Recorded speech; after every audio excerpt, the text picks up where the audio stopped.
नमस्कार दोस्तों, ज्योतिष ज्ञान भक्ति चैनल पर आपका बहुत बहुत स्वागत है। कैसे हैं दोस्तों? आशा करती हूँ आप लोग बहुत ही बढ़िया होंगे और मैं भी ठीक हूँ। आज हम आपको शिवरात्रि के विषय में कुछ थोड़ी सी जानकारी देंगे। तो आप बताना चाहते हैं कि 15 फरवरी 2026 को महाशिवरात्रि का पर्व सारे विश्व में मनाया जाएगा। इस दिन भगवान शिव और गौरी जी का विवाह उत्सव मनाया जाता है। और कहते हैं कुछ धार्मिक मान्यताओं के अनुसार ऐसा बताया गया है कि भगवान शिव जी इस दिन लिंग रूप में निशीत काल के समय प्रकट हुए थे। तो इसीलिए शिवरात्रि के दिन ये जो शिवरात्रि का दिन है ये शंकर और पार्वती जी को समर्पित है। इस दिन हम ये कृष्ण पक्ष की फाल्गुन मास की कृष्ण पक्ष की चतुर्दशी तिथि को मनाया जाता है। और इस दिन हम लोग तुलसी गौरी और शंकर जी के विवाह का कार्यक्रम संपन्न करते हैं, रुद्राभिषेक करते हैं, शंकर जी की पूजन करते हैं। तो महाशिवरात्रि के दिन कहते हैं कि एक और शास्त्रों में बताया गया है कि भगवान ब्रह्मा की भ्रकुटी से शिव जी का प्राकट्य हुआ था।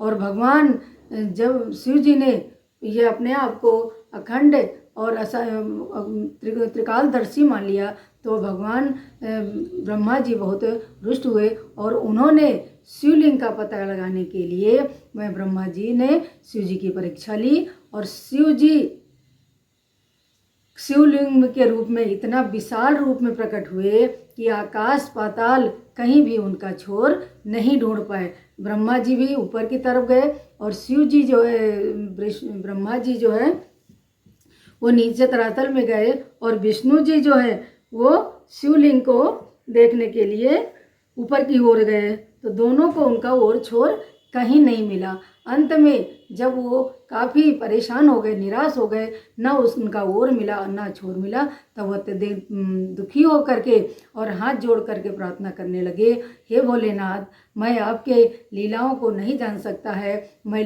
लिंग का ओर छोर नहीं पा सका हूँ, आप प्रसन्न होइए। और उन्होंने शिव जी की पूजा वहीं पर बैठकर शुरू कर दी। भगवान शंकर जी प्रसन्न हुए और प्रकट हुए। तो उस दिन शिवरात्रि का दिन था। तो विष्णु भगवान ने और ब्रह्मा जी ने दोनों ने शंकर जी को पूजा की और आराध्य देव के रूप में उनको स्थापित किया। तभी से शिवलिंग की पूजा होने लगी है और ये महाशिवरात्रि का पर्व भी मनाया जाने लगा है। तो इस बार 15 फरवरी को महाशिवरात्रि का पर्व मनाया जाएगा।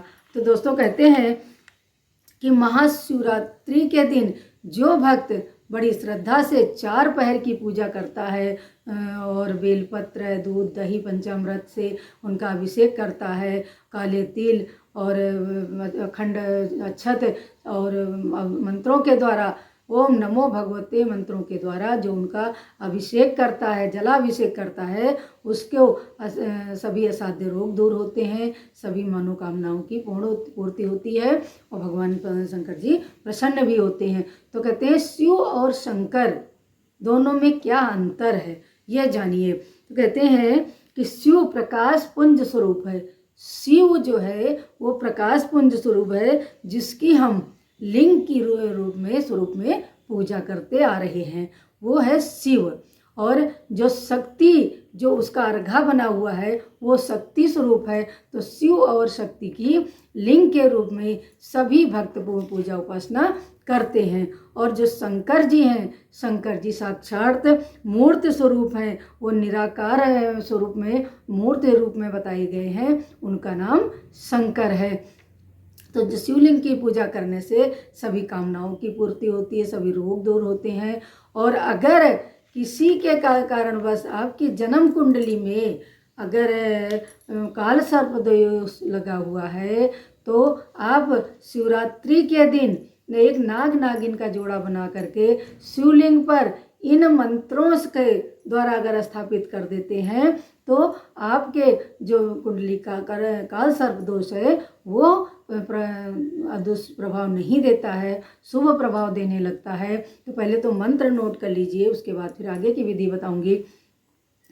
अनंतम वासुकिम शेष पद्मनाभनम च कमलम अनंतम वासुकिम शेष पद्मनाभम च कमलम शंखपालम कंकोटकम कालियम तक्षकम तथा यतानि संस्मरे नित्यम आयु कामार्थ सिद्धये।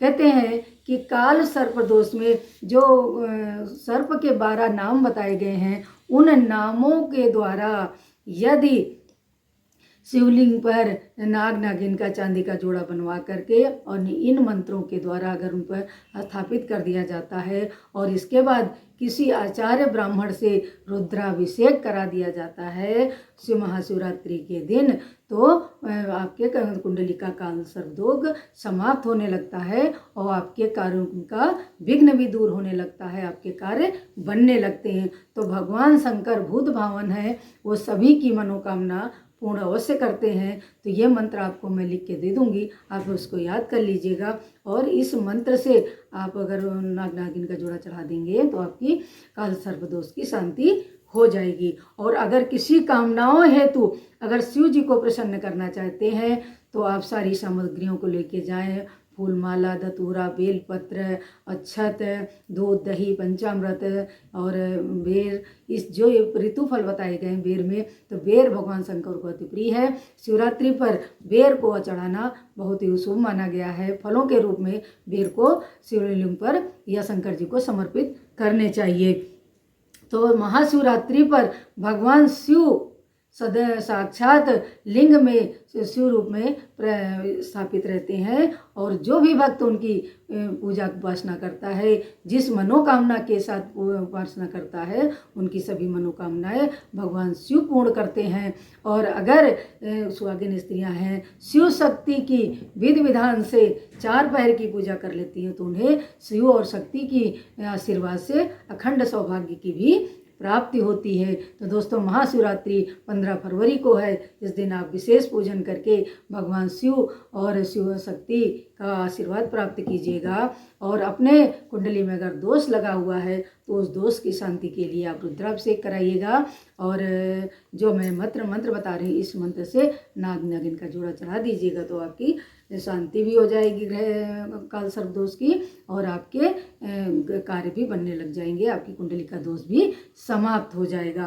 तो यह शिवरात्रि का पर्व बहुत ही पावन है, इस दिन आप मनाइएगा और भगवान शंकर को प्रसन्न करिएगा। आज के लिए इतना ही। नमस्कार।